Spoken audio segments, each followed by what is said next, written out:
நாம் இன்று பார்க்க போகும் கதை ஐசனோவர் பற்றி ஒரு கதை.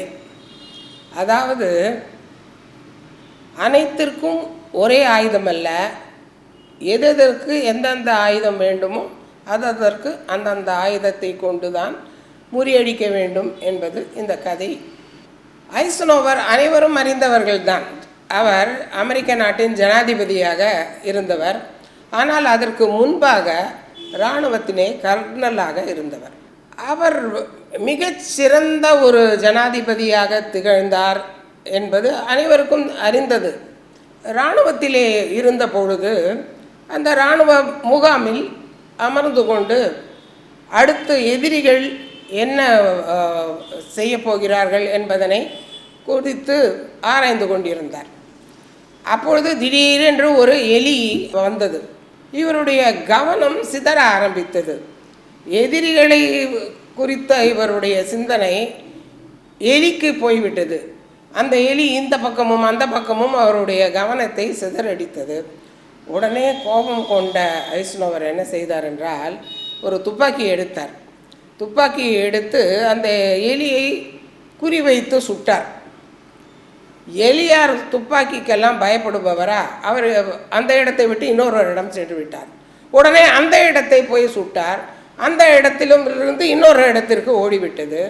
இவ்வாறு இவர் சுட சுட சுட அந்த டென்ட்டு எனப்படும் அந்த கொட்டகையில் எங்கு பார்த்தாலும் துளை துளையாக இருந்தது.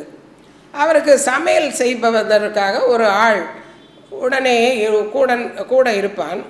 அவன் பார்த்தான், நீ என்ன ஆயிற்று இந்த ஆளுக்கு, ஏன் எங்கேயே பார்த்தாலும் இவர் துப்பாக்கியை வச்சுக்கிட்டு இப்படி அப்படி சுட்டுக்கிட்டே இருக்கிறாரு அப்படின்னு சொல்லிட்டு உள்ளே எட்டி பார்த்தான். அப்பொழுது தான் தெரிந்தது, நம்முடைய தலைவர் தன்னுடைய துப்பாக்கியால் எலியை குறிவைத்திருக்கிறார் என்பது. அவருக்கு அந்த துப்பாக்கி முனையிலே அந்த எலி அகப்படவே இல்லை. ஆகவே இதை பார்த்த அந்த பணியாளருக்கு சிரிப்பு வந்துவிட்டது. உடனே சென்று ஒரு தொடப்பக்கட்டையை தூக்கி கொண்டு வந்தார். தொடப்பக்கட்டையை தூக்கி கொண்டு வந்து அந்த எலியை ஒரு அடி அடித்தார். அது அங்கேயே செத்துவிட்டது.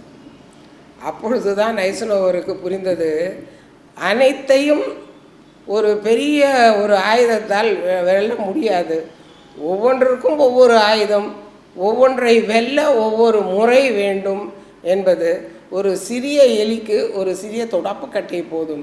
அதற்கு போய் நாம் ஏன் இந்த துப்பாக்கி குண்டுகளை இரையாக்கினோம் என்று அவர் நினைத்தார். நாமும் நினைக்கலாம், அனைத்துக்கும் ஒரே தீர்வு கிடையாது. ஒவ்வொன்றுக்கும் ஒவ்வொரு பிரச்சனைக்கும் தீர்வு என்பது வெவ்வேறானது. எதை கொண்டு தீர்வு செய்ய வேண்டுமோ அதை கொண்டு தீர்வு செய்தால்தான் நன்மையாக முடியும் என்பதனை இதன் வாயிலாக அறியலாம்.